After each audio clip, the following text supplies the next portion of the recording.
저는 맥을 그다지 주력으로 사용하는 사람이 아니고 애플 관련 컨텐츠를 자주 올리는 리뷰어도 아니지만 애플 실리콘 M1 덕분에 작년에 처음으로 맥북을 구입했고 영상 몇 개 올린 적이 있죠.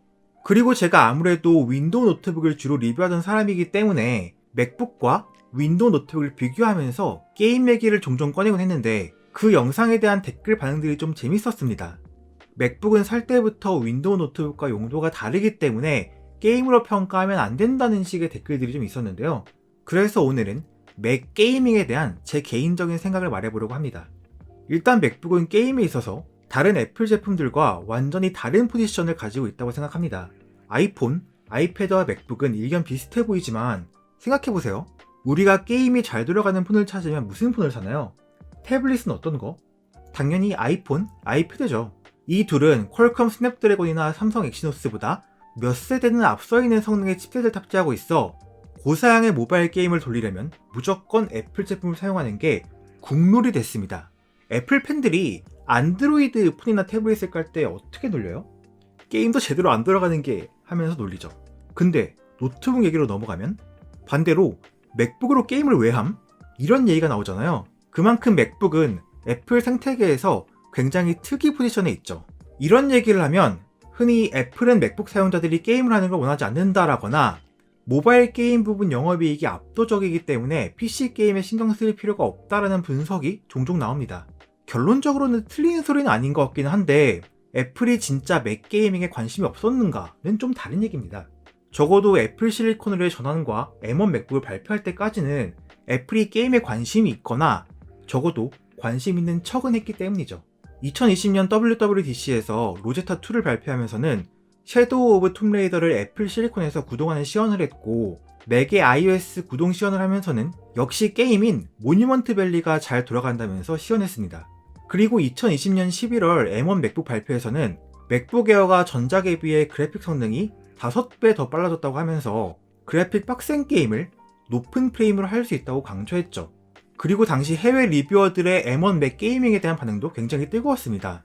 맥OS에서 원래 돌아갔던 게임은 로제타2를 거쳐도 인텔 맥북보다 훨씬 더 높은 프레임으로 플레이가 가능했고 부트캠프는 사용이 불가능해졌지만 대신 크로스오버나 패럴렐즈 같은 에뮬레이션 레이어를 통해서 애플 실리콘 1000 맥북인 걸 감안하면 꽤 많은 PC 게임들이 플레이 가능했으며 iOS 게임 역시 맥북에서 플레이할 수 있게 됐죠. 당시 최고의 인기 모바일 게임이었던 어몽어스를 맥OS에서 시연하는 리뷰어들은 유튜브에서 아주 흔하게 볼 수 있었고요.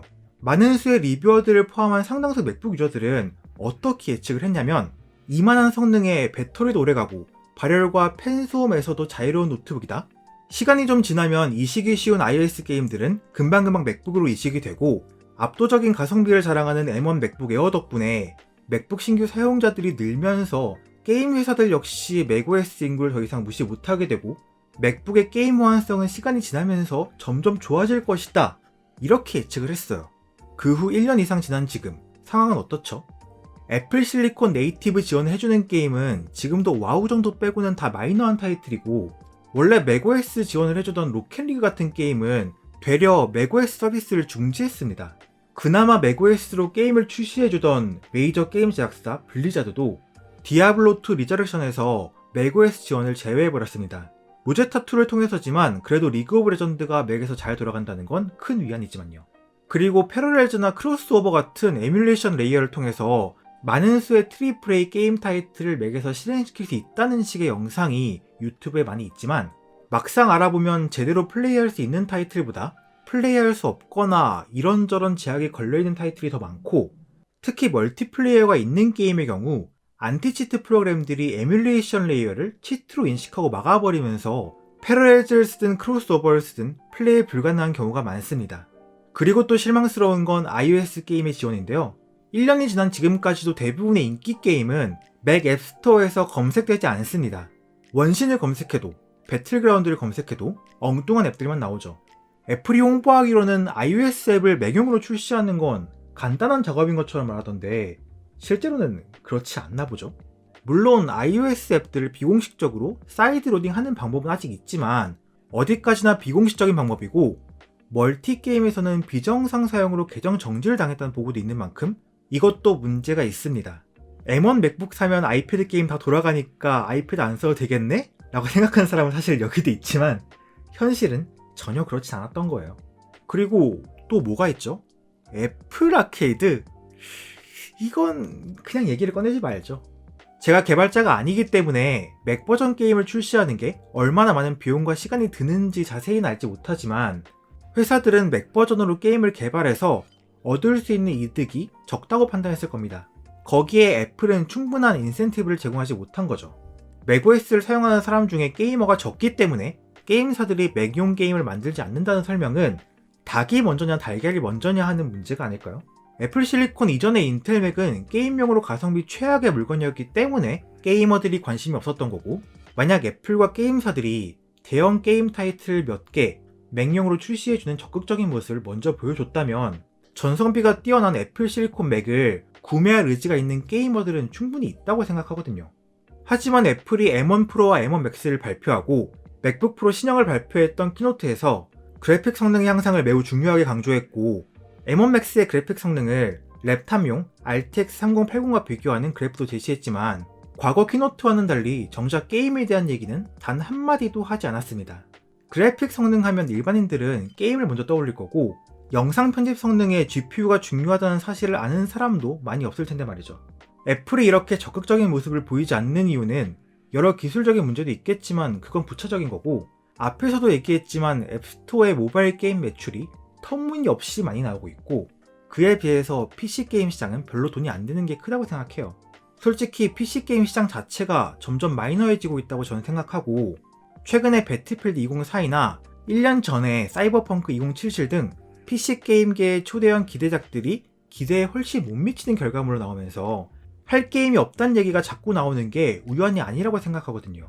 PC 게이머들은 6만원짜리 게임이 기대에 못 미치면 돈이 아깝다며 엄청나게 욕을 하지만, 모바일 게이머들은 신캐릭터가 나올 때마다 수십만원씩 과금 박는데 거부감이 없는 게 현실이기도 하고요. 그러면 앞으로도 계속 맥으로는 게임을 하기 어려울까요? 전 꼭 그렇게 생각하진 않습니다만, 상황이 바뀌더라도 그건 애플의 의지보다는 주변 상황의 변화가 좌지우지하지 않을까요? 애플 실리콘뿐 아니라 퀄컴 스냅드래곤 등 다른 암 프로세서들도 발전하면서 점차 암을 지원하는 범용 API인 벌칸을 사용하여 개발되는 게임이 많아질 겁니다. 그런 벌칸 API를 맥북에서 사용하는 메탈 API로 번역하는 몰튼 VK라는 서드파티 라이브러리가 있기 때문에 윈도우 전용인 다이렉트 X를 사용한 게임보다는 크로스오버 등의 앱을 이용해서 맥에서 돌리기 쉬워질 거라고 생각합니다. 이 부분은 제가 틀리게 알고 있는 부분이 있을 수도 있으니까 혹시 잘 아시는 분이 있다면 댓글로 남겨주세요. 그리고 또 한 가지 희망적인 부분은 윈도우즈 on ARM의 부트캠프가 출시될 가능성입니다. 지금까지 암 프로세서용의 윈도우는 부트캠프가 지원되지 않았지만 최근 보도되고 있는 바에 따르면 이는 윈도우즈 on ARM과 퀄컴의 독점 계약 문제 때문이며, 이 독점 계약이 곧 끝날 가능성이 언급되고 있습니다. 만약 퀄컴의 독점 계약이 끝나고 애플이나 삼성, 미디어텍 등 다른 암 프로세서 제조사들에게도 윈도우가 오픈되면 애플 실리콘용의 부트캠프도 다시 나올 거고, 그러면 다이렉트 X나 안티치트 문제도 해결되는 셈이죠. 물론 암 윈도우 자체가 아직은 게임을 돌리는데 그닥 적절한 물건이 아니지만 이 부분은 분명 시간이 해결해 줄 거고요. 또 한 가지 현실적인 대안으로는 엑스박스 게임 패스나 지포스 나우 같은 클라우드 게임이 있겠죠. 클라우드 게임 시장이 점점 커지고 서비스 품질이 발전하면서 하드웨어의 제약이 사라지는 건 충분히 가능성 있는 시나리오입니다. 그리고 마지막 가능성은 메타버스든 NFT 게임이든 애플이 PC 게임에서 큰 돈의 냄새를 맡고 맥의 게임 지원에 큰 투자를 할 가능성도 작긴 하지만 배제할 순 없겠네요. 결론적으로 애플 맥 게이밍은 현재는 거의 절망적인 상태이지만 어떤 방향으로든 몇 년 후에는 지금보다는 나은 상황이 될 거라고 생각해요. 맥북으로 왜 게임을 하려고 함? 맥은 원래 게임하려고 사는 거 아님? 이런 말들 전 되게 싫어합니다. 훌륭한 하드웨어를 내가 원하는 대로 사용하지 못하는 걸 왜 당연하게 받아들여야 하는데요? 게임할 거면 윈도우 컴퓨터나 사라는 말은 맞는 말이긴 하지만 그게 맥으로 게임을 하면 안 되는 이유가 되진 않죠. 그러면 오늘은 여기까지 하겠습니다. 맥북 프로 16의 리뷰는 글쎄요, 제가 스스로 이 노트북을 리뷰하기에는 적절한 사람이 아니라고 생각하기 때문에 어쩌면 리뷰 자체가 없을지도 모릅니다. 언젠가 사용 감상 정도는 올릴지도 모르겠지만 자세한 리뷰를 기대하시는 분들에게는 먼저 죄송하다는 말씀 드리고 싶네요. 그럼 도움이 되셨길 바라며 다음에 뵐게요.